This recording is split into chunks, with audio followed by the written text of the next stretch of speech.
So thank you for coming. You know, I was at a lecture yesterday. Somebody said this is not church or synagogue. If anybody wants to move up to the front, you're very welcome. You're welcome if you want. Okay, feel free. So I'm going to be. You ready? Okay. So today we are fortunate to have a brilliant younger scholar, Alon Segev, who's here. He teaches continental philosophy at the University of Illinois. He received his doctorate degree from Haifa University in Israel, which was followed by numerous grants, fellowships and grants, teaching positions, including the Lady Davis grant, which I had a couple of decades ago at the Hebrew University. He was a postdoc at the Hebrew University from 2002 to 2003. He was the Max Planck Menerev grant and teaching and research position at Heidelberg University. He was there from 2003 to 2008, and he was a visiting professor at Stanford and at Pittsburgh University. Alon Segev has published extensively on various topics, including ancient and modern philosophy.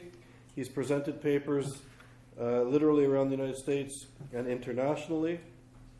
His recent book, which is how I found out about Alon, is Thinking and Killing, Philosophical Discourse in the Shadow of the Third Reich, which was published by De Grunter in Berlin and in New York in 2013. And it was selected by Knowledge Unlatched for its pilot package of books. And it's also available as an ebook. The book deals with the contributions of 8 German thinkers to the Holocaust and the later discussion it provoked. It contains translations of 2 important texts by Carl Schmitt and Ernst Junger, which were previously unknown to the English language. And I'll just say what's crucial about this issue. I think we often have the assumption that the university and scholarship and the educated are somehow the remedy to issues of anti-Semitism and racism and inequality. But if we look critically at how knowledge is produced and who produces it, we can see that often, unfortunately, the fact is that the university and our thinkers that our societies produce are actually at the forefront at times to unpleasant and even barbaric actions. So I think this is a very important sort of looking at the underpinnings, the philosophical and even civilizational underpinnings to anti-Semitism and various forms of racism. Alon is currently researching the ideological background to the student movement in Germany, particularly as it concerns the Holocaust and contemporary attitudes to Israel. He gave a seminar on this topic to the advanced students of Hebrew University. He has a new book in preparation on the political readings of Descartes in the 20th century. Today's topic, Theodor Lansing, Jewish Self-Hatred, is the topic. In 1931, Theodor Lansing visited Palestine and was amazed that he could find a copy of his book, The Jewish Self-Hatred, which was sold in Jerusalem, and that he was recognized while visiting the Western Wall. Among the admiring readers of Lessing's book was Gershon Scholem and Max Brod, 2 important Jewish thinkers from Germany. Today his work is completely forgotten, and Lessing would not be recognized by anyone at the Wall these days. Lessing coined and introduced into the discourse on anti-Semitism the term Jewish self-hatred. His book on the topic marked his personal turn from self-hatred to Zionism. And unfortunately, perhaps, it's a timely issue. So, Alon, thank you for being here, and we welcome you to our seminar. Yes, good evening, and thank you, Charles, for the invitation. And it's a great honor for me to be here and for organizing this wonderful event. And I also wanted to thank Marion for all the organization, and thank you for coming. Yes, so Theodor Lessing, as Charles said, he introduced into the thanks. into the political and historical discourse the term Jewish self-hatred. He wrote a book about that. It was very popular among Zionists and then completely forgotten. Sorry? Back in 1931, when Theodor Lessing visited Palestine and was amazed that he could find a copy of his book, Jewish Self-Hatred, sold in Jerusalem, and that he was recognized and called by name by strangers while visiting the Wailing Wall. Among the admiring readers of Lessing's book were Gershom Scholem and Max Brod. Today his book is completely forgotten, and Lessing would definitely not be recognized by anyone at the wall. Lessing coined and introduced into the discourse on anti-Semitism the term Jewish self-hatred. His book on the topic marked his personal turn from self-hatred to Zionism. In this book, Lessing analyzed the phenomenon he tagged Jewish self-hatred and offered a cure. His method was psychoanalysis, and his attitude towards the Jewish question was Nietzschean. The present paper starts with critically analyzing Lessing's text, showing his debt to Nietzsche, Freud, and Husserl. It concludes with Lessing's discussion of Maximilian Harden, a converted Jew in whom Lessing saw an illustrative example of self-hating Jew. The term Jewish self-hatred was coined and introduced into academic and political discourse by Theodor Lessing in 1930. Although, as has been demonstrated by Sander Gilman, we can relate the term back many centuries to expressions and writing by converted Jews regarding non-converted Jews. Jewish self-hater long ago became a label attached by Jews of one political stance to Jews of other political stand. Thus, for example, Israel's Prime Minister Benjamin Netanyahu called Rami Emanuel and David Axelrod self-hatred Jews. In recent decades, the question of Jewish self-hatred was very often being raised and discussed following suggestion and accusation made by Jews in Israel and abroad that Israel is responsible for at least part of the Palestinian suffering and misery. Lately, the question of Jewish self-hatred has been often raised in relation to the BDS movement, which drove support from Israelis and Jews abroad. The distinction between self-critique and self-hatred seems to be unproblematic and clear on the level of the common sense. But once we try to tackle it on a higher level, we find it difficult to draw clear lines distinguishing self-critique, self-hatred, Jewish self-hatred, and anti-Semitism. Descending from that higher level, we see the peril in automatically dubbing any criticism leveled at Israel's politic as an expression of self-hatred. Most important, as can be inferred from Shulamit Volkov's description of Theodor Lessing's negative attitude toward the Ostjuden, not all expression of Jewish self-hatred by Jews implies self-hatred. A Jewish person does not have to identify himself with the Jewish people or nation. Thus, in hating Jews, he does not necessarily hate himself. The criticism, quotation by Shulamit Volkov. The criticism of Eastern European Jewry by people like Lessing was not self-hatred in this milieu. It was a critique from the outside, from a position of aloofness and distance. Quote ends. The meaning of a given term is contingent upon coherent use and implementation in a circumscribed context. The difficulties implicit in the term Jewish self-hatred emerge once we attempt to implement it. For example, Rachel Farnhagen, Jewish self-hatred should be discussed in the context of the social milieu and literary salon, culture into which she apparently fit, but deep inside she felt her Jewish origin barred her from belonging there. Otto Weininger's Jewish self-hatred should be discussed in the context of his theory, which portrays the Jews as feminine and lacking a personal center. For Weininger, women also lacked such a personal center, but contrary to the Jew, they could find it in their husbands.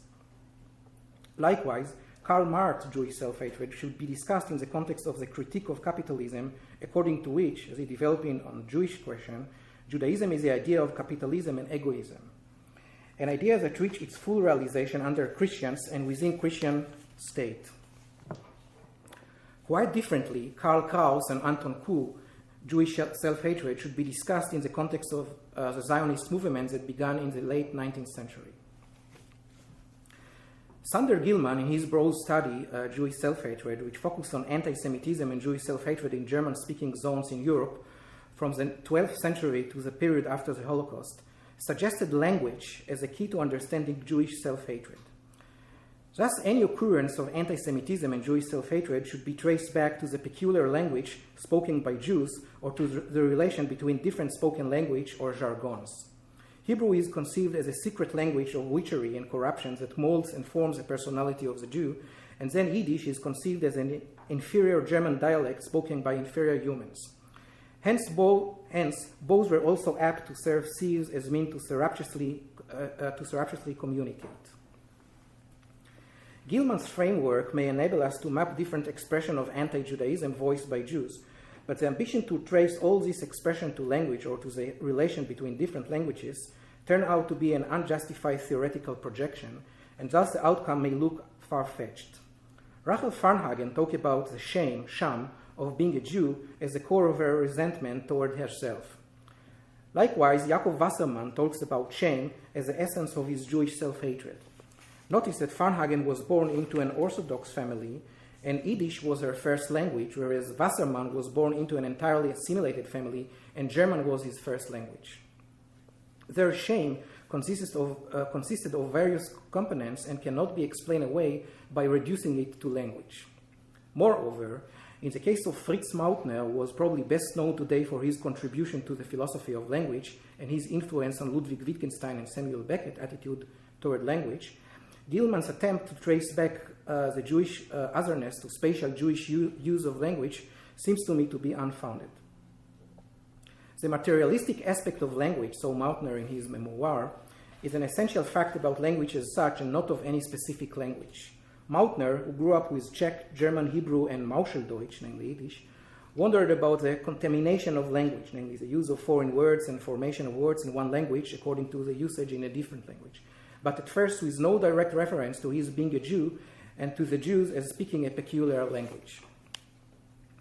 Language turns out to be too broad a framework to subsume under different corporeal manifestations such as skin or hair color, differences in custom, and economic status, to name only a few factors to which Gilman refers.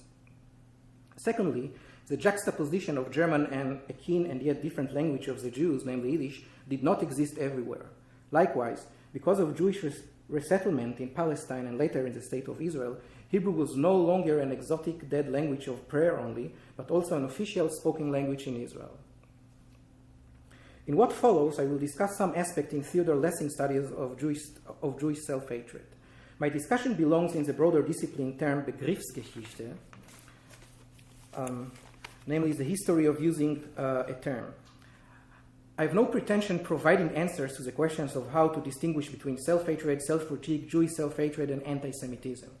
I also do not suggest that the term Jewish self-hatred refers to essentially related phenomena, as Gilman does in claiming that the various phenomena which he classifies as expression of Jewish self-hatred are inherently related by language or relation between languages. I will suggest that we must consider Lessing's recurring reference above all to Nietzsche's philosophy of amor fati, and then to Freud's psychoanalysis and Husserl phenomenology in order to understand the tenor of his theory. Paul Reiter, who dedicated a volume to Lessing's and Kuh's use of and reference to Jewish self-hatred, classifies Lessing's book Jewish Self-Hatred as a self-help book. It seems to me that this attitude toward the text is possible only by overlooking Lessing's references to Nietzsche's and Husserl, and thus yields a deficient and superficial interpretation of Lessing's text. The scope of the present paper allows me to only to point at Lessing's debt to Husserl and Nietzsche, but not to expand on that topic. The question of Jewish self-hatred has been discussed intensively in the last few decades. The context of this discussion is above all the ongoing Palestinian-Israeli conflict. People with Jewish ancestry, Israeli and non-Israeli, who criticize Israel and blame her for the war and the misery of the Palestinians are often tagged as being self-hating Jews. Calls for boycotts of Israel for her policies outside the 1967 borders, voiced by Israelis and Jews supporting BDS movement, have fueled such discussions. The use of the term self-hating Jew is not new and not confined to discussion about the Israeli-Palestinian conflict. Theodor Herzl referred to Zionists who opposed or did not see the necessity of founding the Jewish state as disguised anti-Semites of Jewish origin. The term also surfaced in the debate between assimilated Jews and Zionists in Europe, each accusing the other of self-hatred. The question concerning Jewish self-hatred and its motives is intimately related to the question of anti-Semitism and its motives, with the difference in the latter case, the agent of hatred is a non-Jew, and in the former case, it is a Jew who has internalized the negative judgments of an anti-Semitic environment. Both judgments, those made by non-Jews and directed against Jews, and those made by Jews directed towards themselves or other Jews, are rooted in abstraction of both the hater and the hated. The subject and the object of these negative judgments lack individuality and serve as specimens of abstract general groups of people, the haters and the hated. Thus, I do not hate the individual person, but rather the Jewish person in him. In this statement, the individual person evaporates and vanishes in the general predicate, Jewish. Thus, following the publication of Hannah Arendt's Eichmann in Jerusalem, Gershom Scholem wrote her a letter in which he accused her of lacking Ahavat Israel, love of Israel or the Jewish people.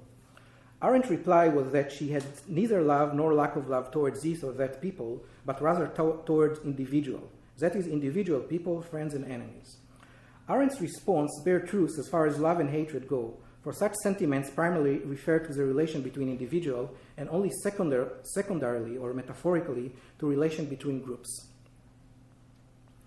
What makes apparently Jewish self-hatred hard to grasp is the internalization of the generalization of the hated Jew, that is, projection of the hatred upon oneself. That is to say, the hated person internalizes a general idea or image of Jew which the particular person hates. Thus, Jewish self-hatred implies the problematic assumption that all self-hating Jews have nearly the same self-image which they hate. The particular self-hatred of whatever kind it may be, such as self-underestimation and self-critique, in this framework are all reduced to one hated self-image. It is evident that Lessing lays down this assumption in his study as true, despite its obvious problematic. Quotation from Lessing: "There is no person of Jewish origin, namely Blut, race, in whom we could not find at least signs of Jewish self-hatred." Quote ends. Traditionally, we find three general motives founding Jews' hatred or anti-Semitism: metaphysical, racial, and economic. The metaphysical motive implies a religious worldview in which the Jews are the Messiah's murderer, the obstacle on the way to salvation, not acknowledging the message of Christ or Muhammad, cursed by birth, rootless, and nationless. On the other hand, the racial and economic motives imply a secular worldview. From the racial perspective, the Jew is seen as belonging to an inferior race which threatens the existence of a superior race. From the economic perspective, the Jew is seen as owning money, not sharing in productive activity, living on the back of other people, exploiting the worker, etc. Theodor Lessing, 1872-1933, was born into a middle-class assimilated Jew family in Hanover. He studied medicine and then switched to philosophy, psychology, and literature. By that time, he had converted to Christianity and, as he later admitted, had himself become a self-hating Jew. As Shulamit Volkov tells us, quotation, in 1909, Lessing published a series of articles in the Allgemeine Zeitung des Judentums entitled Impressions from Galicia and containing an appalling account of Jewish life in this province.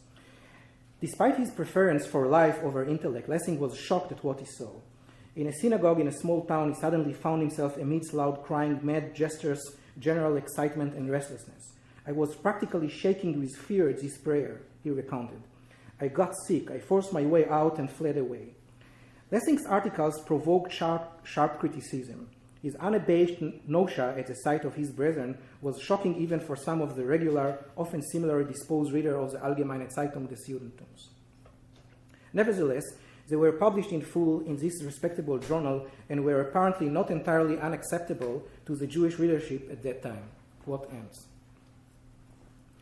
Following an anti-Semitic incident he experienced in the school where he taught, he returned to Judaism and became an ardent Zionist and even visited Palestine in 1931. In 1925, he published a critical study of Hindenburg, dealing with his weak personality and warning that such weakness of character could open the door to radical forces seeking to ascend to power. Such claims against Hindenburg aroused waves of resent toward and protest against Lessing. His lectures at the university were interrupted by students, and in the end, he was no longer allowed to teach. After the Nazis came to power, Lessing and his wife fled to Czechoslovakia, where he continued to publish in German magazines. Shortly after that, he a reward was offered to anyone who would deliver Lessing into the hands of the Nazis. In August 1933, he was assassinated in his home in Czechoslovakia and died at the age of 61. Lessing's works include studies of Nietzsche, Schopenhauer, and Hindenburg, and on the noise, Lärm.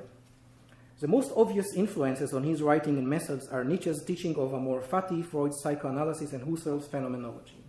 His book, Jewish Self-Hatred, contained a long introductory essays in which Lessing professed to account for the Jewish self-hatred and to provide a cure. Lessing then explicates his understanding of Jewish self-hatred, applying it to the biographies of 6 prominent German Jews who denied their Jewish roots in their striving to succeed and ascend in the society. Paul Reh, philosopher and physician, a close friend of Nietzsche. Otto Weininger, the author of the most influential book, Sex and Character. Arthur Trebitsch, writer, philosopher, and an ardent anti-Semite. Max Steiner, scientist and intellectual. Walter Calais, German poet. And Maximilian Harden, a prominent journalist, a close friend of Bismarck, and the editor of the journal Die Zukunft. Reading Lessing's treatise on Jewish self-hatred, we should bear in mind that following Nietzsche, Freud, and Husserl, Lessing rejects any realistic, objective, and metaphysical ascription of meaning. That is to say, meaning stems neither from objective reality nor from any metaphysical realm. Reality as such lacks any meaning and is thus indifferent to human beings. Meaning is rather a subjective projection on a naked reality. Thus, Jewish self-hatred, as well as anti-Semitism, can be understood neither metaphysically nor economically nor racially. Self-hatred is rather a subjective projection. Self-hatred was first systematically explicated by Freud in his Mourning and Melancholy. The question will then be about the cause of such neurosis, neurotic self-hatred. And further, we should ask what steps should be taken according to Lessing to heal this neurosis. Lessing's attitude toward assimilated and self-hating Jews was very negative. By contrast, his attitude towards the Jews living in Palestine and striving to build their own nation was always very positive. Quotation. Disgrace on all sons who, in order to have the worldly luxury of Western cosmopolitan cities, prefer to dedicate themselves to literature or to pursue an academic career, instead of carrying stones on the road to Jerusalem. Quote ends. This produces the impression that Lessing has an answer to the questions of the cause of neurotic self-hatred and can offer a cure. This impression will turn out to be misleading. Lessing starts his discussion of self-hatred by focusing on the feeling of guilt. Reality is, according to Lessing, bereft of objective meaning. Meaning stem from rather a subjective projection carried out by the individual upon reality. Bad things that befall me have as such no meaning, neither destiny nor intention to afflict me. They rather gain their meaning through my subjective projection of meaning upon reality. I project or ascribe guilt or fault to something or somebody else, and thus I give them meaning and account for their occurrence.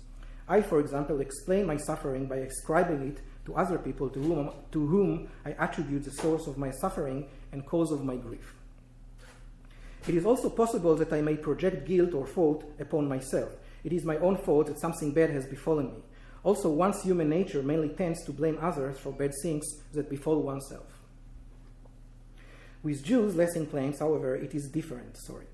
The Jews, following 2 millennia of persecution and suffering, always project guilt upon themselves. We suffer, are tortured, and killed because we are guilty and thus deserve it. Self-hatred relates back to the Jewish Christian practice of confession, vidui, and thus reflects a universal phenomenon. And yet, Lessing claims the Jews exemplify this phenomenon more than any other people on the earth. From the projection of guilt, Lessing continues to a deeper level that triggers the projection of guilt. Lessing utilizes psychoanalysis in order to penetrate behind the projection of guilt. The projection of guilt takes place on the highest part of the personality, on the level of the superego. The superego is a late differentiation between my own ego and the alter ego. This stage of sublimation emanates from the prime level of the ego, in which there is no sublimation and no differentiation between my own ego and the alter ego.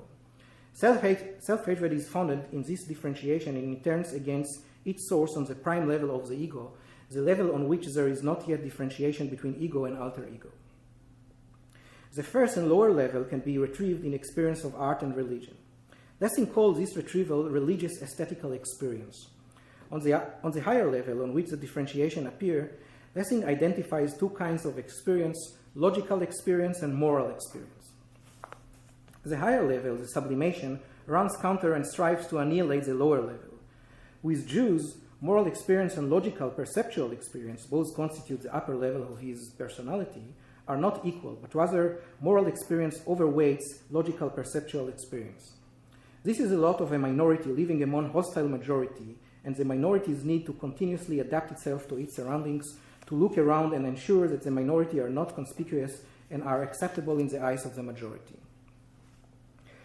The Jew's excessive sublimation can always produce a perfect imitation of the non-Jew, of the hateful surrounding majority. Thus, the Jew can emulate and excel in the surrounding society. But the more the Jew succeeds, the more he adopts and internalizes the viewpoint and norms of his hater, and the better the deception is, the more he is afflicted by self-hatred, and the more his personality demands he take revenge on himself. Assuming that the source of meaning can neither be metaphysical nor economical, the cure of the Jewish self-hatred can be found neither in readaptation of the Jewish religion and rights to the surrounding, nor in changing the economical or social status of the Jew and emancipating him. The solution ought rather to be of psychological kind and lies in affirming life, in affirming one's own destiny, be it the hardest life to live. Lessing writes, quotation, "Don't deceive your destiny, love your destiny, follow your destiny, and follow it to death. Take heart, through all the hells of our human self, you always come into the heaven of yourself, to your eternal people." Quote ends. Affirming one's life and destiny is the only way to bestow meaning on life, to live it fully, and thus to overcome the self-hatred disease. Lessing writes, quotation, "If we were asked, namely we, the Jews, why you thus still want to continue to exist, then if we were honest, we could not reply otherwise than because we exist." Quote ends. This is by no means a self-help language, as Paul Reiter claims, but rather a Nietzschean language. Lessing echoes here Zarathustra called to the cripples and the invalids to affirm their miserable life. Contrary to Christ, who came to heal and redeem from life's misery, Zarathustra came to call people to affirm their life, be it the most miserable and wretched life. Quotation, "When one takes his hump from the hunchback, then does one take from him his spirit? So do the people teach. And when one gives the blind man eyes, then does he see too many bad things on the earth, so that he curse him who healed him. He, however, who makes the lame man run, inflicts upon him the greatest injury. To redeem what is past, and to transform every it was into thus would I have it, that only do I call redemption." Quote ends. Affirmation of life is achieved by a free decision and schluss that should not be derived from any interest or different motive other than to live one's destiny. At this point, we can clearly see part of the problematic of Lessing's theory surface. As he holds, reality in itself has no meaning. Thus it follows that destiny as such, which Lessing calls upon us to submit to, is likewise bereft of meaning. It is rather our subjective projection of the self-hatred. Accordingly, the solution to the problem should have been sought through by means of psychological introspection into the sick soul. Lessing, however, sends us outside to the transcendental destiny to search for the cure. It seems to me that Lessing must have run into this obvious contradiction because he did not tell us where meaning stems from. As we said, meaning is, according to Lessing, a subjective projection onto a bare but meaningless reality. But where does this meaning come from? As we saw, also the lower level of the self, according to Lessing, the id, is a bare reality with no differentiation between subject and object, between me and you. Thus, also the source of the self lacks any meaning. Hence, also the self must get meaning from outside itself. Thus, in the end of the long, complicated intellectual journey to which Lessing took us, we are left with no explanation to the origin of the self-hatred, and likewise with no cure. Of all the 6 biographies of German Jewish intellectuals in Lessing's book who were haunted by self-hatred, I find the last one of Maximilian Harden the most interesting. It is also the most detailed one. Lessing himself was friendly with Harden and thus had more access to his biography. Maximilian Harden was born in 1861 as Felix Ernst Witkowski in Switzerland. Harden was born to a Jewish father who was a silk handler. His brother was the influential banker and politician Richard Witting.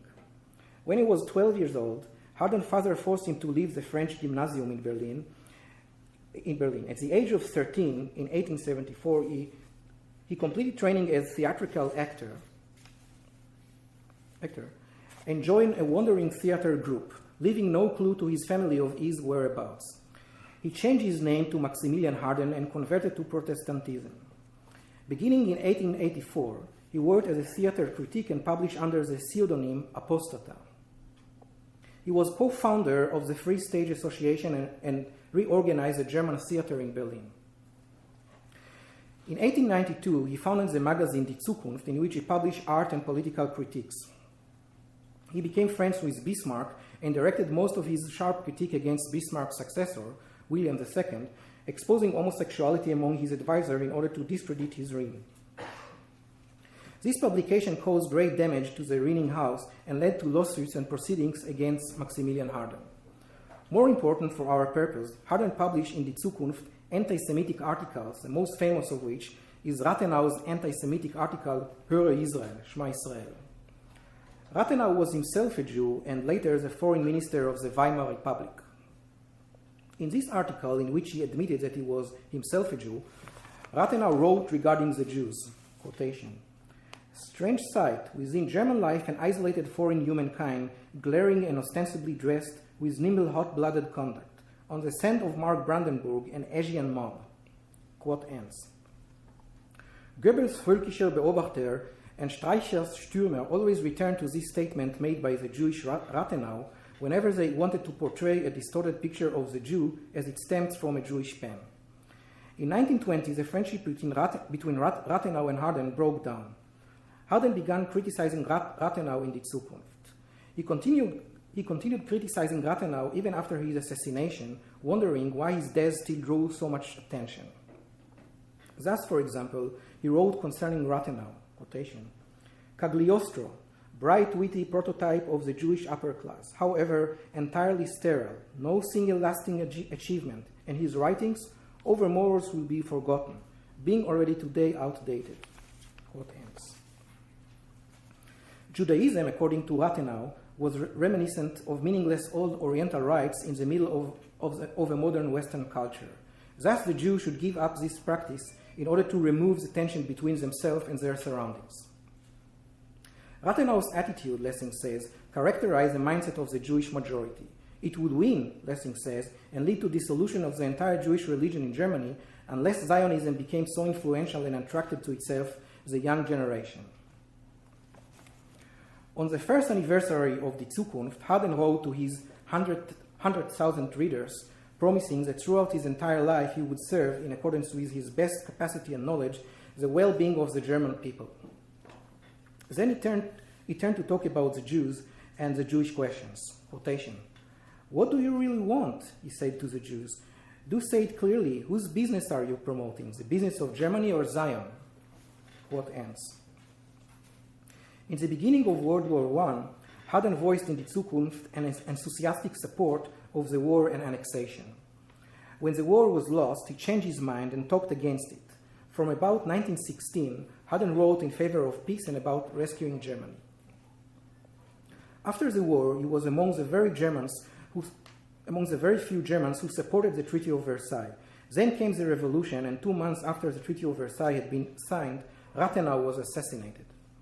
A few days after the assassination of Rathenau, an attempt was made to murder Harden, in which he was severely injured. As Lessing concluded, many saw in this attempted murder an appropriate act befitting faithful servants of the fatherland. In the end, it turned out that Harden had always been a foreigner in his land.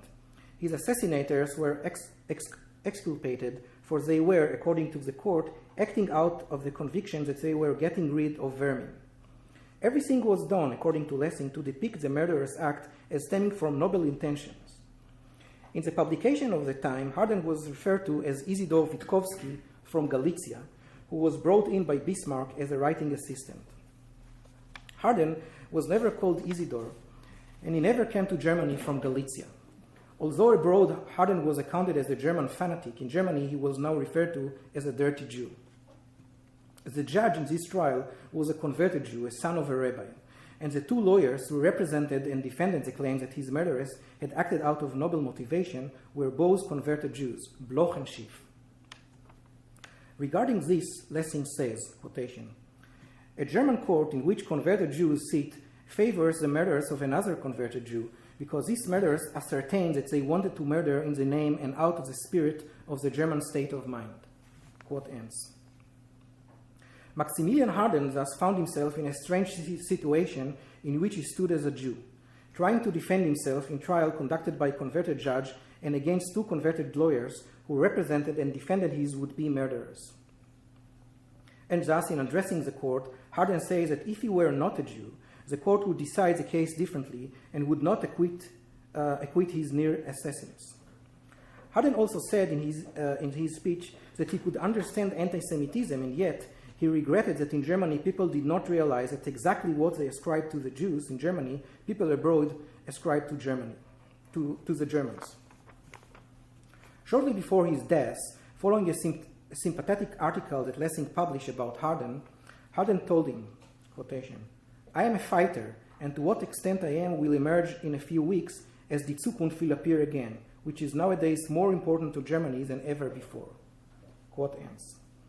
The story of Maximilian Harden, thus, according to Lessing, illustrates the fate of a self-hating Jew who admits his Judaism to himself and to the public only when forced to do so by the pressure of hostile surroundings. But once such pressure diminished, he reverts to being a self-hating Jew.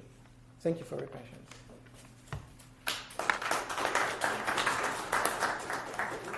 We'll take some questions.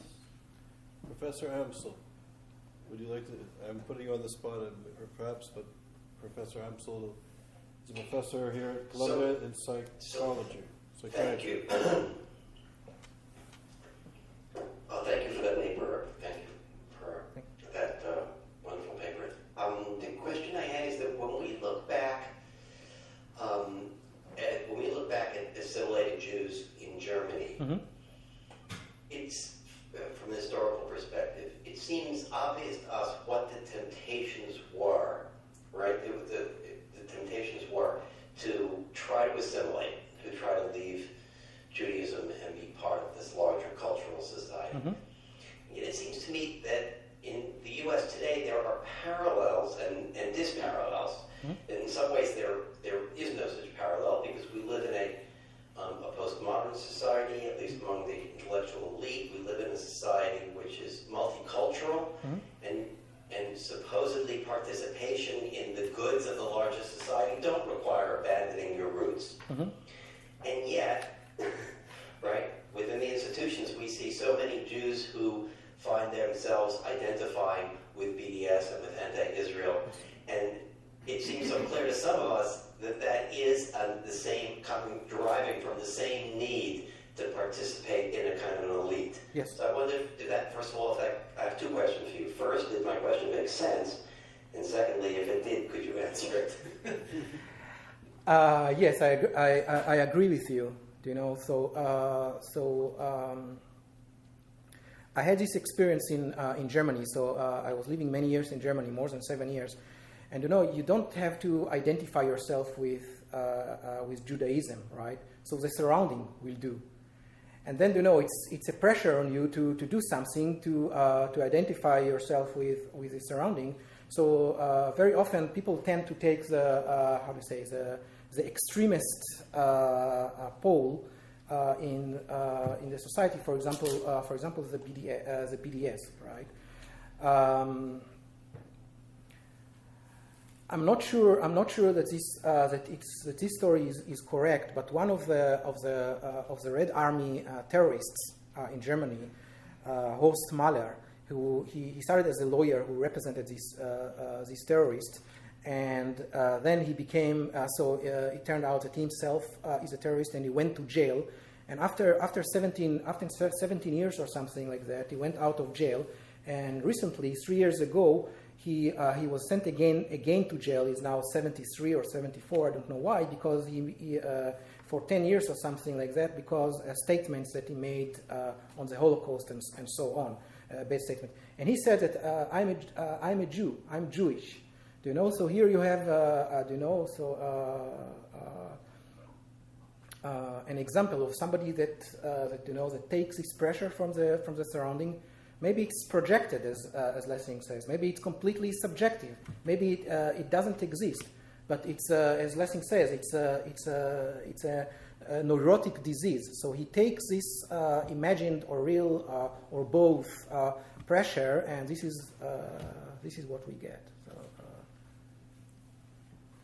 thank you. And also, just as a point of information, Adam Katz 2 weeks ago gave a talk for us, ISGAP at Harvard, and he spoke about how Jews are bound up in the creation of universalistic movements and yet maintain their own identity. So, yes. Larry, this sort of postmodern moment, we're also encouraged to abandon our fixed identities. There is pressure to become the new Jew or the new American or the new yes. elite. Yes. So Adam Katz, it's a very interesting article. Yeah, I was just reading the day Austria declared war on Serbia. Freud had, this is the greatest thing that ever happened. I feel like a man. The Austrian-Hungary, the empire, the dual monarchy is finally stepping up, being, real. It's not passive. It's not that he's being aggressive, and that's what he felt that a certain kind of malehood was about. And I think there's an element of self-hating, anti-Semitism. It eliminates a certain passive, feminine mentality of a Jew. I can be that tough guy. Bringing to hating yourself. The picture of the Cossack with the mustache and the saber who hates the Jew. In other words, you're bonding with that kind of image out of the weakness. So it is compensatory, and in that case, I think Freud showed, whether he wanted to or not, his reaction was partially coming from that kind of world. Thank you. Yeah, I just had a question about your discussion of Lessing's influence, Nietzsche's influence on Lessing, and specifically this principle of yes. amor fati, yes. to love one's destiny, one's yes. fate. How did he deal with what seems like a tension between that principle on one hand and Zionism on the other hand, which would be a kind of fundamental transformation of one's fate? Yes. Thank you very much. So I hope that I got you, but if not, so please correct me. He says two apparently contradicting things. So there is the amor fati, the love of your destiny, and he sees in this destiny. Okay, so it's your destiny to be a Jew. So don't try to avoid it. Don't try to escape it. Be a Jew, even if it means the worst life on the earth. So this is your destiny, right? But on the other hand, so your destiny is something that comes from outside, right? It's like the destiny of the cripples or the invalids in Zarathustra, right? So they have to affirm their destiny. They have to affirm to accept their destiny, their life, right? So likewise, the Jews should affirm, should accept their lives. It's not clear whether he talks here about their life in Israel, in Palestine, or in Europe as minority. But it's clear that please, no assimilation here. Assimilation is the opposite, right? Assimilation means not to accept your destiny, not to accept your lot in life, and then you end your life as Maximilian Harden did, right? So he was he was enforced to admit that he is Jewish. Yes, after people tried to assassinate him. On the other hand, there is a thing of this projection. So why destiny, right? So he's talking about projection. Self-hatred and anti-Semitism is something that has nothing to do with transcendental destiny, but rather with inner subjective projection. So I'm not sure that I got you, but. Well, I think that, it seems that the Zionism from the context of yes. Germany in the 1930s would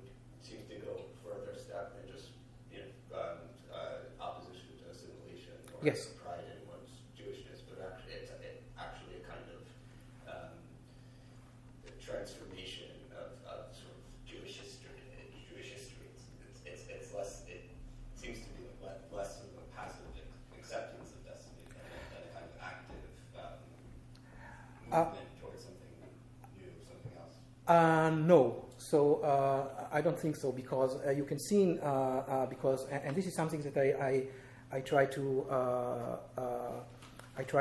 say in the beginning of my paper. So there was a stream of Zionism that saw in Palestine the solution to this assimilation and inferiority and so on. But there was another stream. Like you see, a very famous German author who wrote in this time, Karl Kraus, very, very famous, and he thought, on the contrary, that Zionism is the best example of self-hating Jews, because Zionism means that assimilation failed. But he thought that assimilation, namely cultural, physical, and so all aspects of assimilation is possible. So when you come up with the idea of Zionism, it means that assimilation failed. So you see here two streams. So one is what Theodor Lessing thought, that Zionism, that there is no assimilation is simply impossible, right? So you must accept, or if you live not in Palestine, so or among hostile surroundings, you should accept your destiny. But it's not necessarily so, because now there is a settlement Jewish settlement in Palestine. This is only one stream. But on the other hand, you see other streams, and there was a huge debate about that between these two streams of thought, of people that thought that no, there is no chance for the settlement in Palestine, and it only means that assimilation failed. But in fact, assimilation can be successful and leads to better life for the Jews. So, thanks. Yes, please. We see that there's a historical continuum when it comes to the question of Jewish self-hatred. Yes.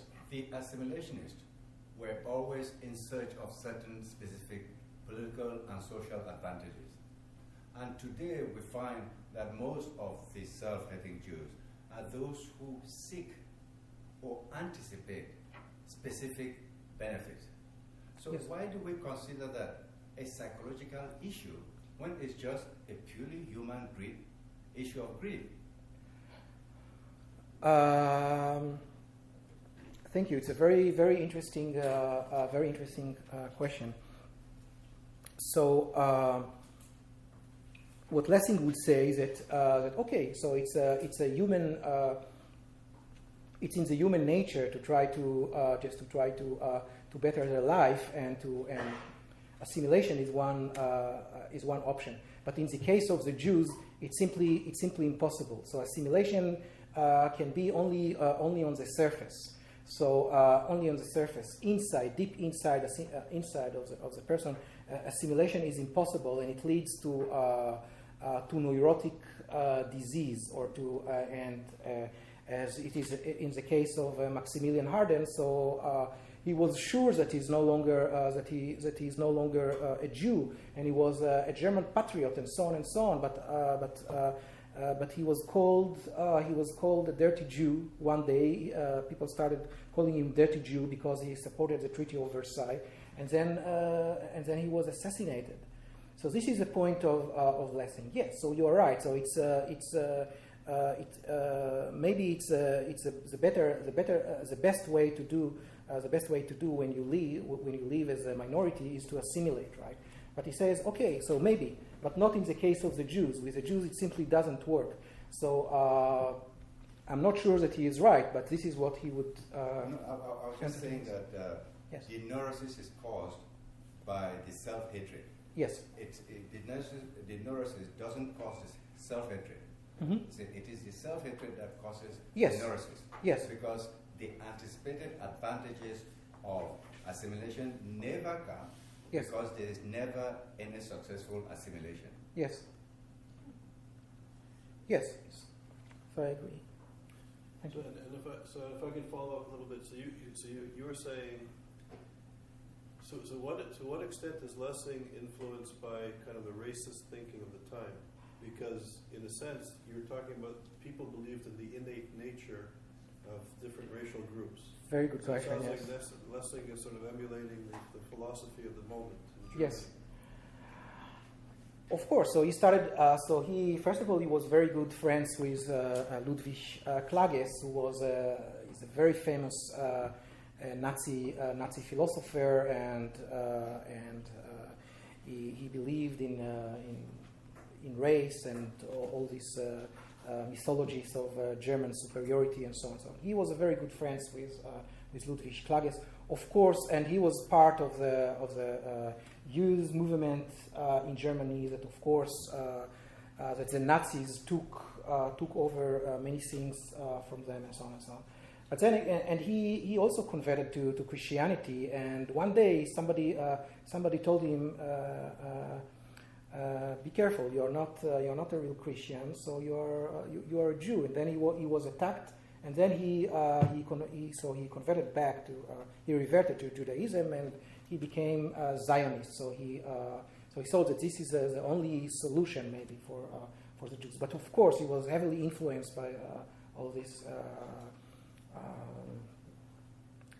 philosophers or ideologies of race. Yes, it wasn't. And they believe you can't escape your. Yes. Yes, and this is something that we can also see in the later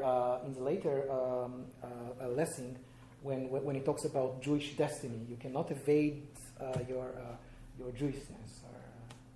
Thanks, Charles. Any other comments or questions? So I have another question, if I may. Okay. Is there anybody else? Because I don't want to take up too much. Can you you mentioned Hannah Arendt in passing. I know it's not central to the paper, but her relationship with Heidegger. Yes. And you mentioned Shalom's letter to yes. He accused her of being self-hating. Yes. Could you speak a bit about Hannah Arendt's Jewish identity and sort of being connected to a Nazi thinker and what her connection to Israel and self-hatred in your view is? I think that thanks. It's a very good question. So it's complicated. So I think that my cousin Jay, who sits here, so he told me that these people didn't suffer from self-hating, but rather they were in love with themselves. And I think that in the case of Hannah Arendt is a clear example of this. So she, as I brought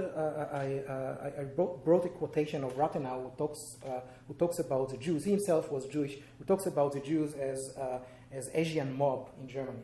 So this is exactly the language that Hannah Arendt used in order to portray the Jews in Israel. So there is a correspondence between her and Karl Jaspers from during the Eichmann trial.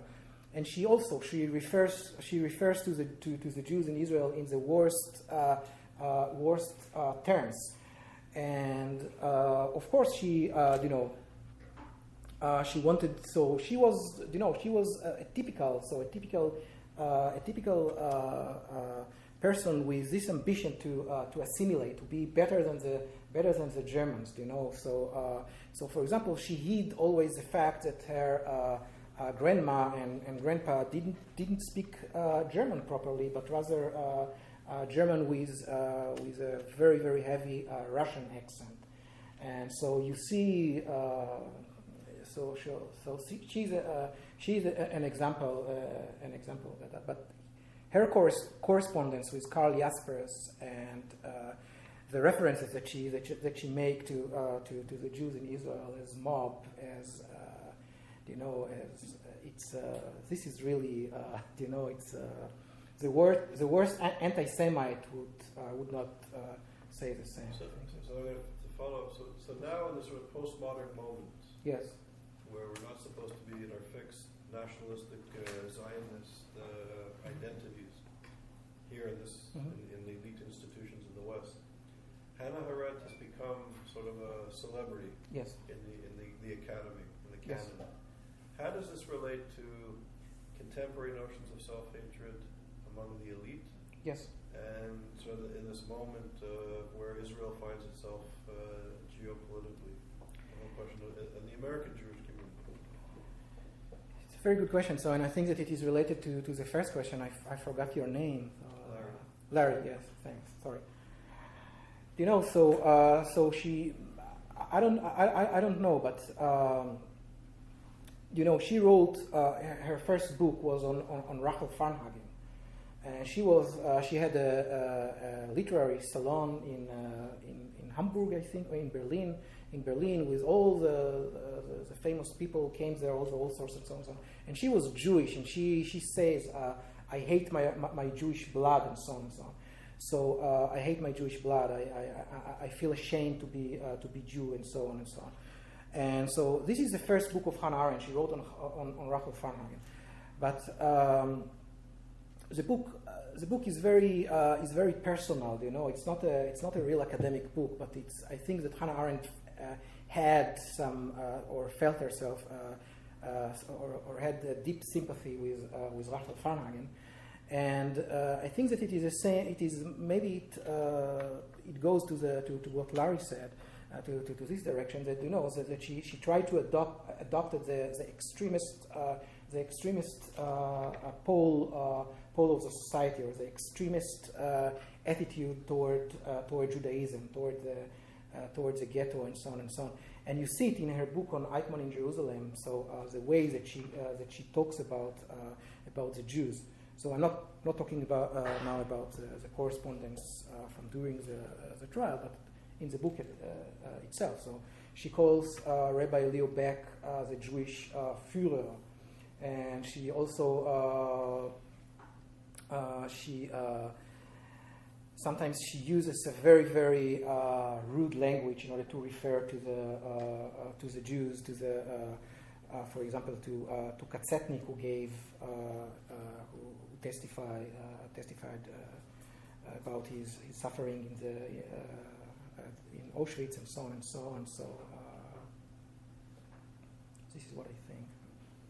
Yes, and I'm sorry, just one more remark on that. So I'm sorry. So just one more thing.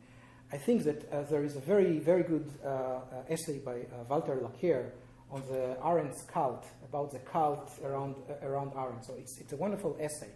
But I think that one of the, and this is also from my own experience in Germany. So she was and she's the most popular thinker in Germany. There is a train route, which is called after Hannah Arendt. She's really the most popular because she, as a Jew, she can say what other people think, but cannot say because then they would tag it anti-Semite.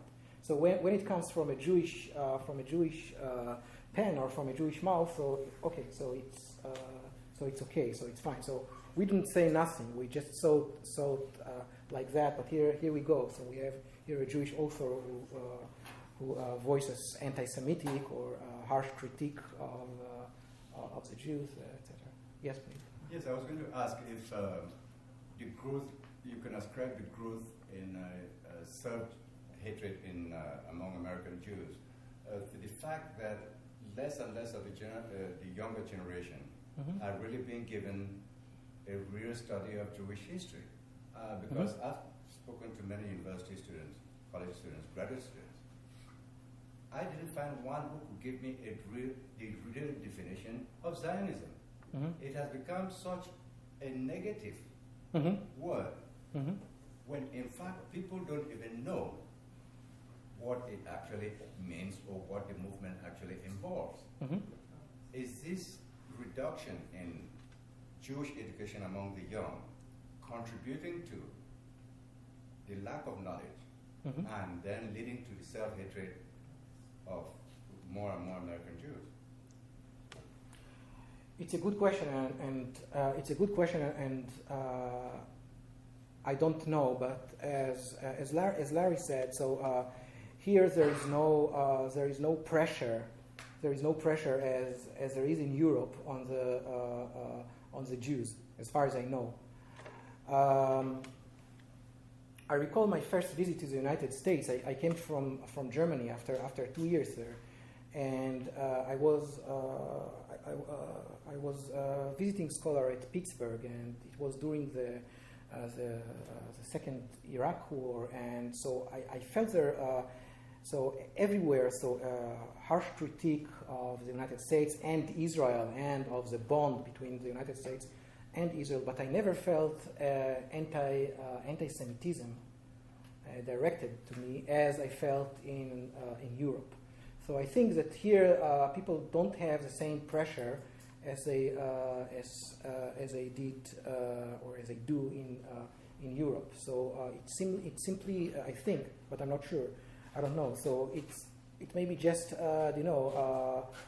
process marriage with people who are not Jewish, lack of education, as you said, surrounding or society which doesn't put pressure on you because you're Jewish, and so it's a natural it's a natural process of mixing in society. But I don't know. I'm not sure. Yes, Larry, please. I don't believe that in Eichmann in Jerusalem, Hannah Arendt ever refers to the Israelis as simply Jews. She refers to them as Israelis, the national identity of a young state. Mm-hmm. Okay. So, reasonable people can disagree. Supreme Court Justice Ruth Bader Ginsburg Mm-hmm. made a very clear statement on the protests surrounding the opera, the death of Klinghausen. Mm-hmm. Well, would you consider her self-hating, anti-Semitic? Reasonable people can disagree, even within the tribe. Mm-hmm. Second, another historical figure, some contemporaneous with Hannah Arendt, who enjoyed extraordinary power, Mm-hmm. was Margherita Sarfatti, Mm-hmm. who was left her husband and children and position. The husband was a banker, very successful, Mm-hmm. and was Mussolini's consort, slept with him for 20 years, Mm-hmm. and was a principal architect of culture under the regime. Mm-hmm. Okay. How would you compare her with Hannah Arendt? Hannah Arendt left Germany, fled to France, worked in refugee aid, Mm-hmm. came to the United States. No, she wasn't a white-hot Zionist, but there were factions, there were differences, there was no unity necessarily within the Jewish community. So, it was Sarfatti self-hating, was,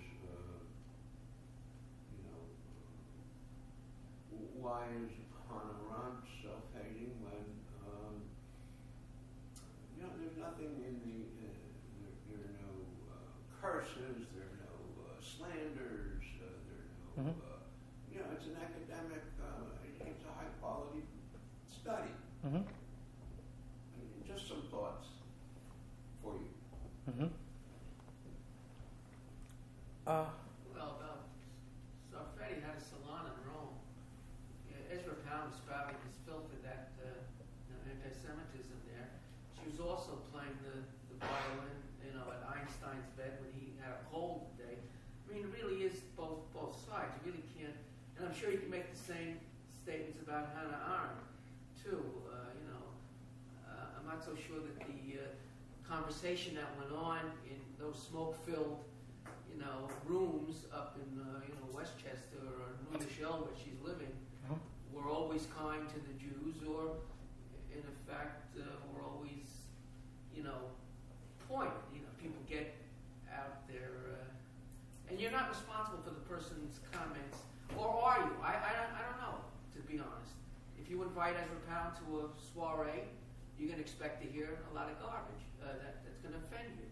I think there's a responsibility. Columbia University's invited people here, and there's been a big discussion about that. Should that person be allowed to be here, and so that this kind of spouting goes on? I don't know. That's a real tough one. I think that yes, yeah. You mentioned Karl Kraus. Yes.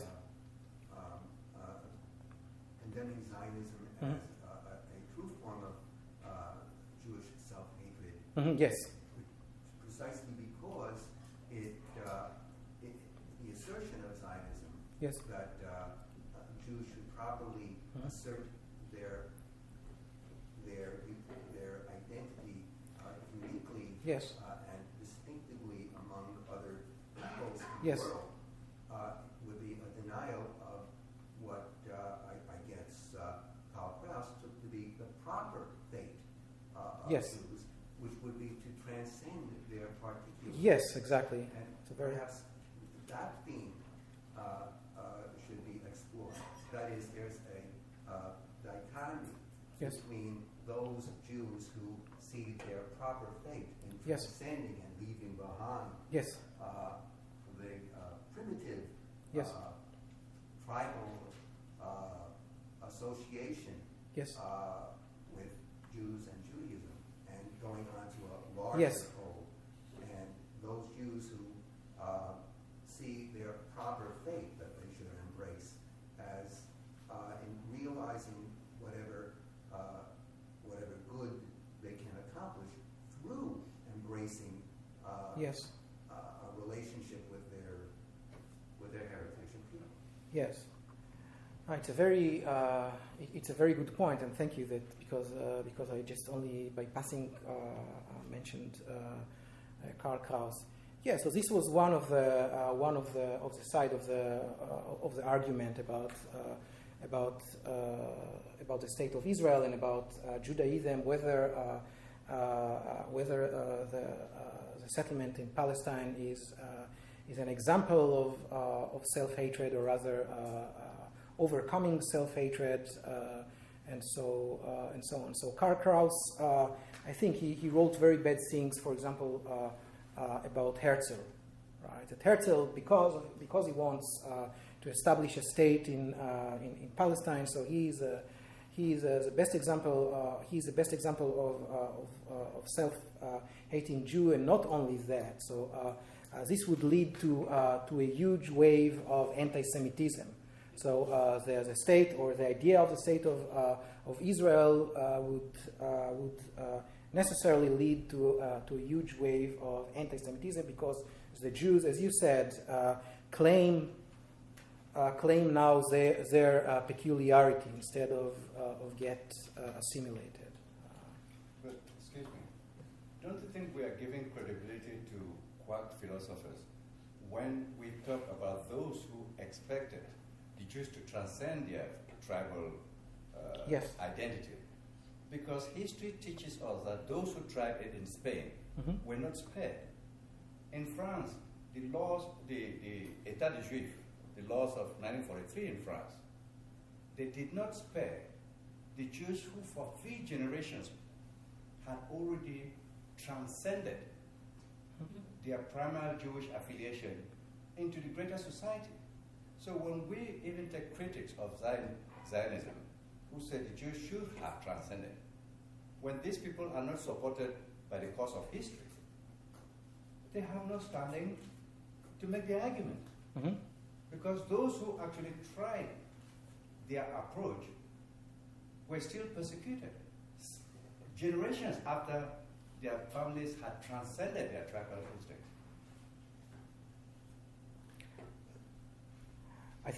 Thank you. I think it's a very good point that you are now making. I think that okay. So but again, so Lessing would reply. I think that okay, so assimilation may seem to be a good solution, but it simply doesn't work. So you see that after second generation of assimilated Jews, such as Maximilian Harden, they are called dirty Jews, and they and get assassinated.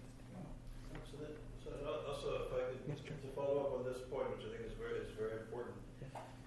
So, as you were speaking now, and also, I think we have to put into context the context in which this philosophy is emerging, and so the anti-Semitism and the hatred of the other in general.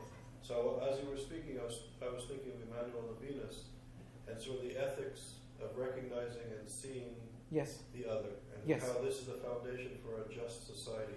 Yes. And in the philosophy that we were discussing here, there's a tendency to blame the victim and to focus on the victim. Yes. So how about the ethics and the perception of the other and the treatment of the other and the capacity for European philosophy and society to really, truly, with humility, not with tolerance, but with humility, accept difference? I think that's where the spotlight has to go, not simply on the problem of the other and how they integrate or not integrate, if they're effective, not, and sort of putting the blame on the victim of this barbarism. Yes, it's a very interesting point, and I think that it's a very interesting point, and I think that we talked about it when we met at the first time about the book by Alain Finkielkraut about the Klaus Barbie trial. They said, okay, so now we need to accept the others here. So they put people from they put on Barbie trial people who just from different countries who fled to France just in order to give chance to other people to try Klaus Barbie, and it turned out that he did nothing wrong or nothing worse than what people in Cambodia and Vietnam and other countries in the world are doing. So actually, he's not he's man of his time. He did nothing wrong. So all the case and nothing. He did nothing worse than what Israel is doing in Palestine. So nothing. So actually, so he did nothing wrong. So this is it's a very important point. So of course, Levinas has this ethics of the other, of the face of the other, visage, and so on. But you see also a negative aspect that this theories can lead to. For example, when the German court said, I recall 4 or 5 years ago, that they cannot try a man who killed his wife out of honor killing because it's simply his culture, So this is a bad example of this. Accept everything that is different. That's not Levinas. This may be. No, that's not Levinas, but this is what other people. Civil servants in Germany. Yes. Yes, Larry. Assimilation has been successful in North America. Could you use the microphone?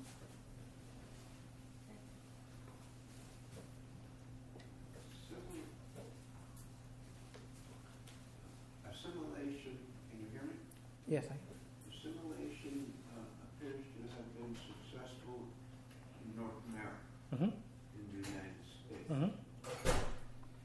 Maybe less successful in Europe, although there are significant examples of men and women of the Jewish faith who rose to the highest ranks of power and influence in their societies. Even Prime Minister of Great Britain, Disraeli. So there seems to be a very sharp definition of what failure and success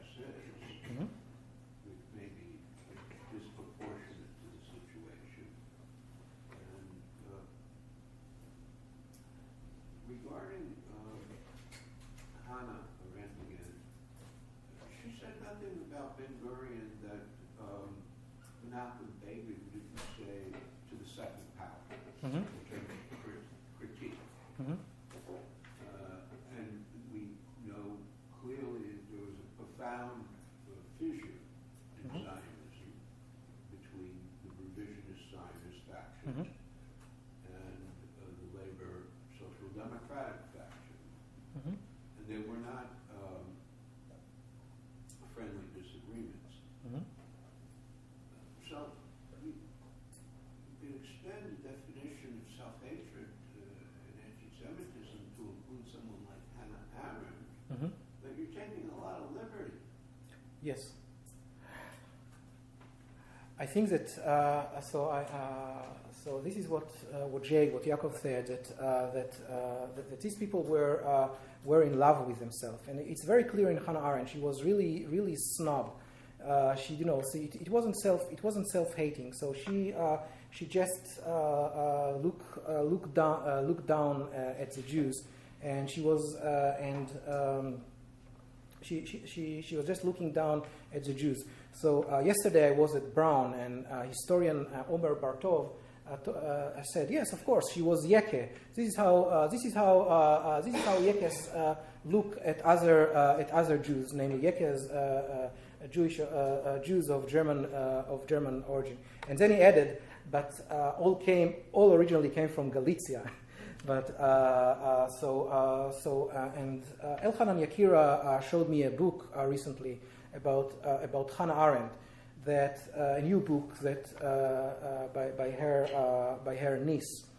I can't remember her name, and she says that Hannah Arendt always felt wonderfully in Israel among the Yekes in Rehavia in Jerusalem. Because other people who were in love with themselves, and so that all the rest are primitive Jews, mob, etc. So this is what. What's the difference between that perspective and the Ashkenazi elite and the Jews from Arab countries who settled in Israel and experienced discrimination, received discrimination, class discrimination,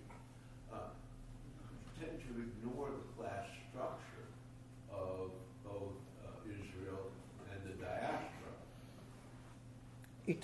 So it's not the Ashkenazi Jews, because Ashkenazi Jews refer also to what she terms Ostjuden or calls Ostjuden. In her correspondence from the time of the trial with Karl Jaspers, you see her writing, for example, about Hausner, that he's from Galicia. He's not a real German. He doesn't speak he's not a real German. His German is not like of the German. And then she talks highly of Judge Landau, because he was a real German. He studied in Germany law. So you see this snobism in Hannah Arendt, and of course she talks very negatively about the Ostjuden, or the Ashkenazis who are not from Germany. So I want to say something provocative. Okay, right. Is it so shocking that Jewish intellectuals hated themselves? They had just been enfranchised. Mm-hmm. They were oppressed for centuries Mm-hmm. in this land. Yes. They were just being integrated, first generation, going to universities. And to succeed in a culture Mm-hmm. that was on the verge of exterminating the Yes. Jews. Yes. Is it any wonder that those who were trying to go through the halls of power and success hated the culture that was despised to the core for centuries? That's number one. And number two, going back to some of the issues here, but Jewish self-hatred, or the inability of young American Jews Mm-hmm. to defend their own selves in so many ways. I just came from a meeting this afternoon with leaders of the Jewish community. Mm-hmm. Senator Menendez was there. Leaders of the Obama administration who are in Yes. charge of sanctions were there. Senator Lieberman were there, and the leadership of the American Jewish community. In 3 weeks, Yes. the centrifuges in Iran are spinning, And the deadline is in 3 weeks. This is a regime that openly is set out to exterminate, to destroy Israel, and to kill Jews. This is the core part of their political ideology, yes, the theology. agenda. And let me just, to finish, the canon in this university, Edward Said, postmodernity, frowns upon the Jewish notion of self-determination, of Zionism. The Secretary of State is running around the world blaming Israel for jihadism and the peace process in the Middle East. The correlation between apartheid and Zionism by this administration has been consistently through mistakes and overhearing conversations, but it's in the discourse. Yes. This is not 1933. This is not Germany, but there are very serious issues, and I would say pressures on the American Jewish community to kind of walk this tightrope. And I think in the General Assembly, when Obama praised the second in command of the Muslim Brotherhood to the General Assembly, praising him. Now, this is a movement that calls for the Muslims to finish the work of Hitler. And the President of the United States, the most powerful country in the free world, endorsed the second command, the Sheikh from Qatar, in the General Assembly in front of the world. And we were, the intellectuals, the Jewish community, the human rights community in this country are silent. So I don't think it's any wonder that scholars in the Ivy Leagues and the media of record, and especially the youth, are, this is a very important moment historically in this country. So it's not Europe. The anti-Semitism here is different, but it's here. And I think our community is, our intellectual community and the Jewish community is struggling with there's stuff in the discourse, and there's an elephant in the room. Yes. I just want to continue on the same line. Somebody talked about the assimilation having been well done in North America. I would like to remind that person that in fact the Jews were paid to go to Spain. They were taken to Spain, they were paid actually to go to Spain to bring civilization to Spain. And so they were well assimilated, they had all kinds of, they were not assimilated, but they were given all kinds of powers and all kinds of privileges in Spain. Eventually, there was the Inquisition. And when we talk about Germany, it was a country in Europe that provided the best opportunities for Jews for a very long time. Whereas Jews couldn't own property, they couldn't practice the professions in other countries in Europe. Germany was the first country that actually gave economic and professional opportunities to Jews. Yes. But eventually, they were the Nazis. So the idea of assimilation ever being a success is an illusion. It might be that in North America there is not that intensity yet of anti-Semitism. In the 17th century, you couldn't say that about anti-Semitism in Germany or in the 18th century. It was latterly that it started gradually, culminating 100 years later with the Nazis. Yes. So I don't believe in assimilation. If a society cannot tolerate its components for who they are, that society is a dangerous society. And we are seeing it now, the growth of anti-Semitism in the universities in America is at the same level as in Europe. But people shouldn't be fooling themselves. I go around universities in this country, and the growth of anti-Semitism in American universities, where even Jewish students' organizations are even stopped from having their own meetings. It is daily. It is everywhere. Ivy League, junior colleges, community colleges, everywhere. And if people don't wake up to that reality, we pretend that we have congressmen and all the Senate that support the cause of Israel. But I have yet to hear one congressman or one senator stand up and condemn Qatar for its contribution. Qatar is the greatest enemy of Israel today because it is the principal sponsor of both Hezbollah and Hamas. Not one senator of the 100 who pretend to be supporters of Israel has stood up to say anything about the United States taking action to stop Qatar from sponsoring Hamas, from sponsoring terrorism against Israel. Not one, not even Schumer.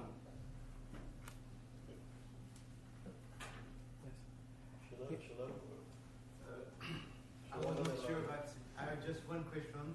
Okay. That is a part of my research. I want to ask you if you think that the self-hatred of Jewish can be compared with what Jean-Paul Sartre described in the question of Jewish.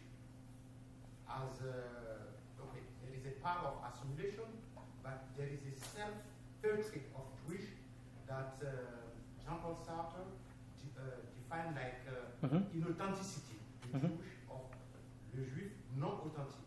Do you think that Stalin was the same person? Can be involved in this definition?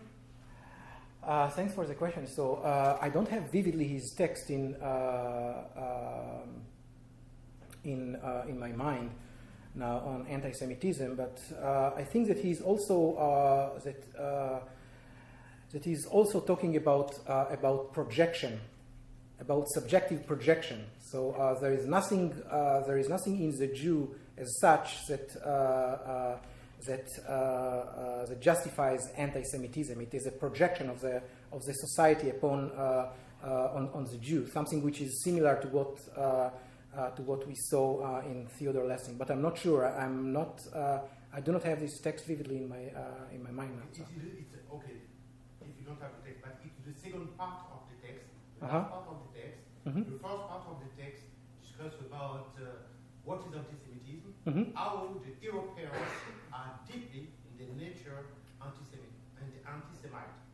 Now the last part tries to describe a Jewish who want to fly away from, let's say, Europeans anti-Semite, but create themselves a kind of anti-Semite. Because they say, I never belong to this population. I don't belong to Jewish population. I am a Western man. I'm a person, let's say, European or white, I don't know. But at the meantime, they are flying away from the community. So Jean-Paul Sartre said that only an inauthentic Jewish can refuse to help his community, to fly away from a community.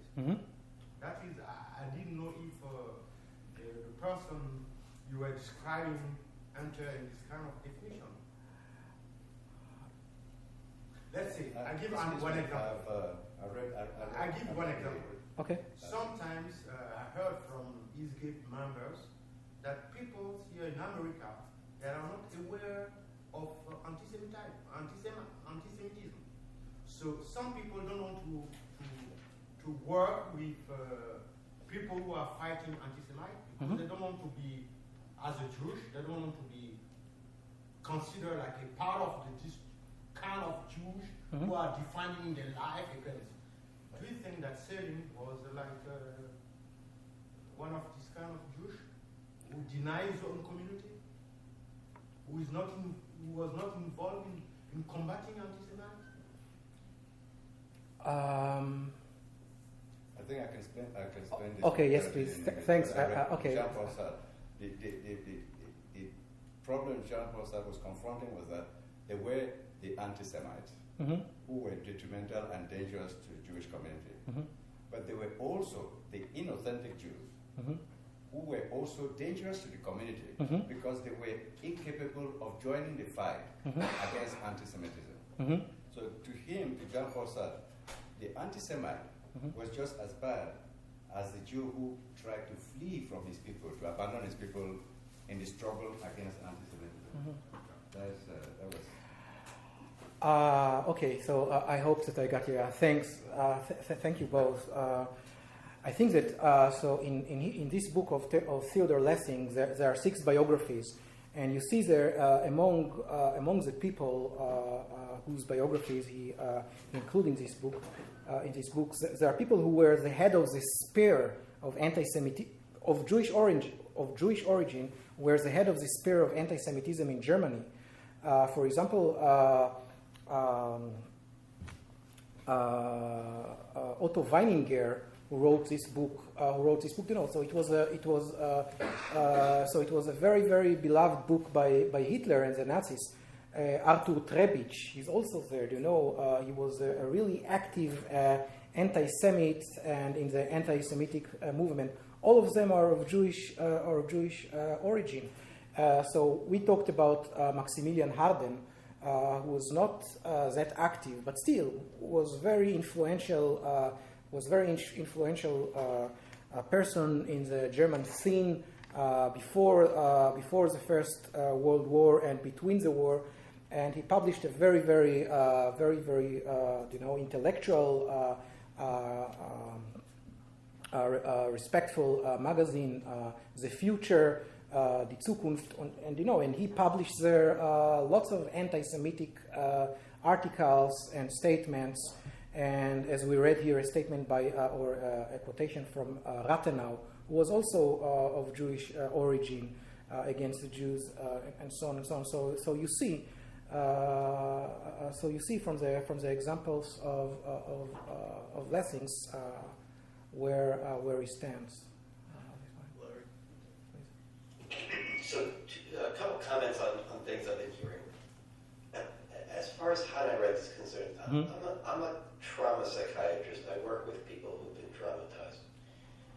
If anyone were to suggest that any of the victims, for example, of rape or people who had their parents murdered, who I treat, if anyone was ever to suggest or to use the phraseology that those who committed those crimes were banal, anybody were to say that, then not only would the victims of this trauma be outraged, but the entire academy right now, with its sensitivity, would be outraged at characterizing the victimizers as merely banal. To me, Hannah Arendt's phrase and her argument, therefore, represent an emotional denial of the Holocaust. It's an emotional denial of the Holocaust. It is a lessening of the crime.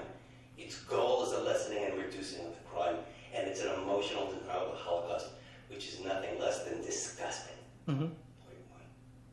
Point two, what's happened in America, and I was raised Orthodox, and I left Orthodoxy, and my savior, the Messiah, was the American Academy, and it was my Messiah. Got into Columbia, Yale.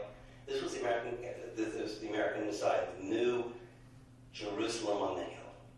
It was a wonderful place, and it actually was.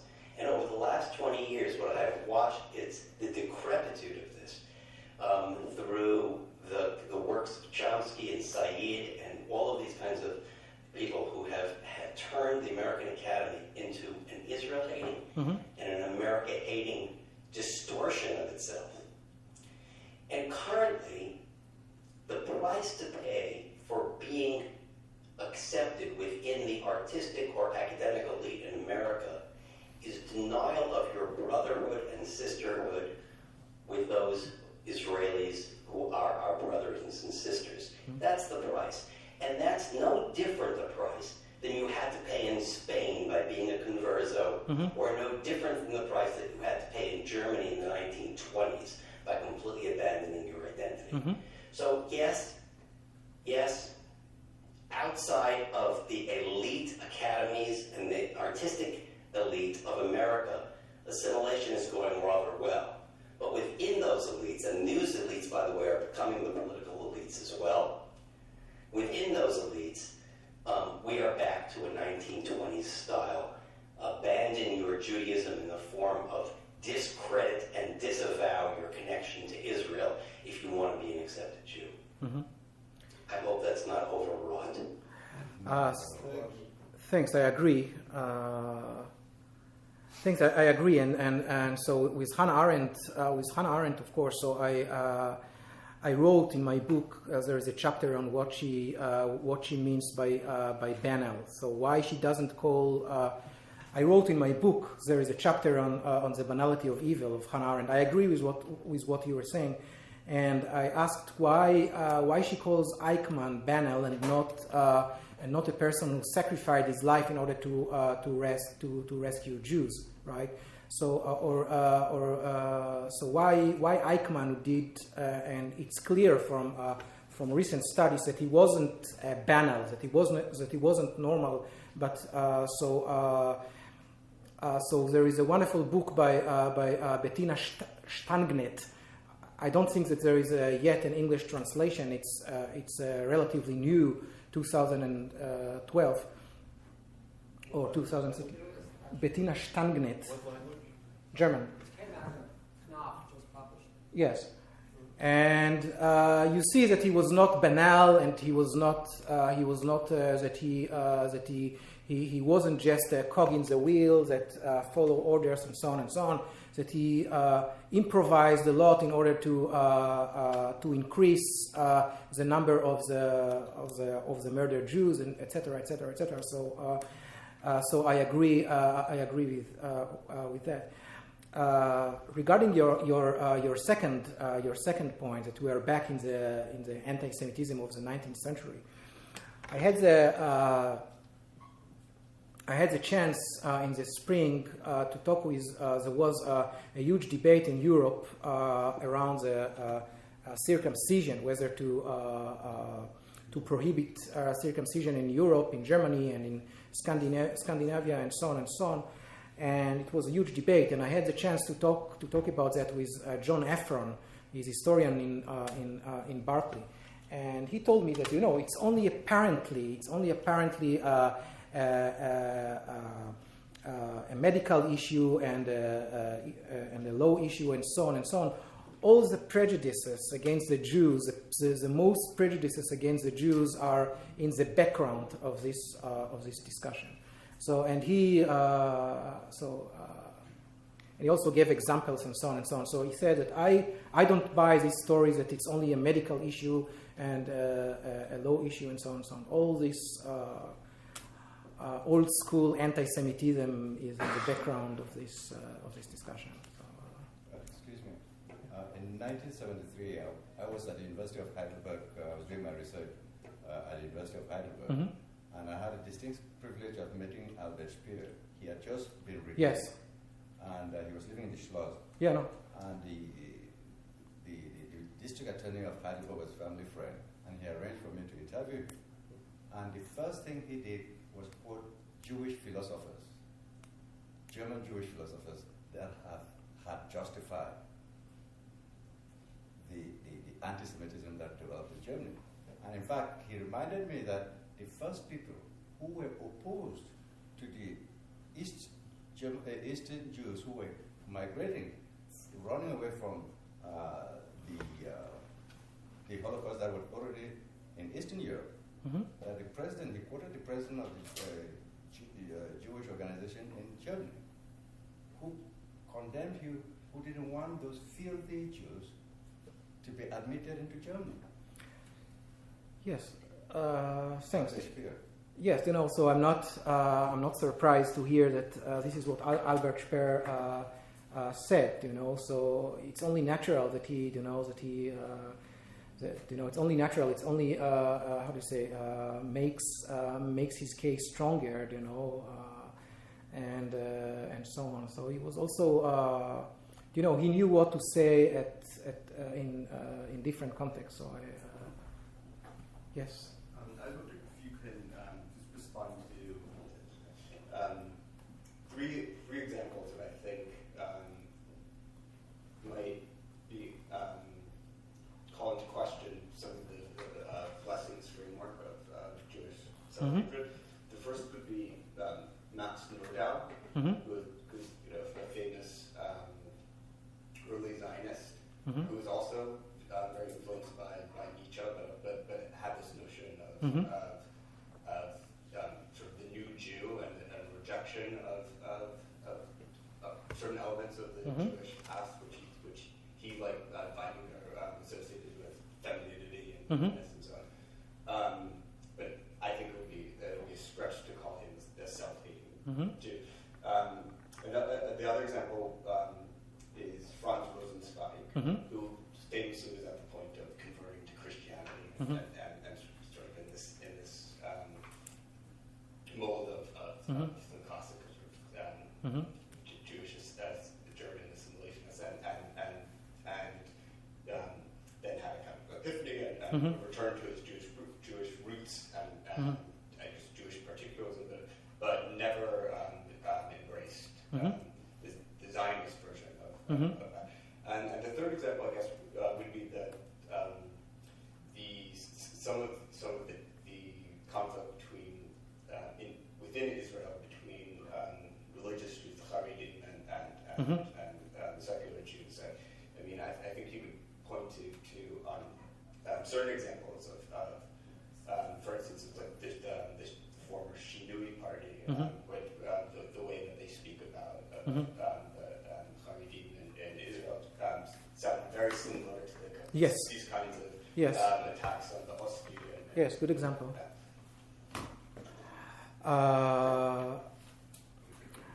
I'm not familiar with the work of by Max Nordau, so I read things, but I'm not familiar with him.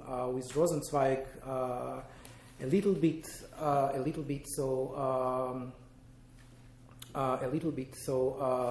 Regarding what is going on in Israel, so of course this is an example of so they some Haredi communities for example they disrespect the Day of Independence in Israel, or they don't stand in the Memorial Day of the Holocaust and things like that. And they also say that, okay, why we don't do that? Because you are not real Jews, yes, and vice versa. So the secular Jews say, okay, so you are not real Jews because you disrespect or you don't celebrate the Day of Independence. You don't respect the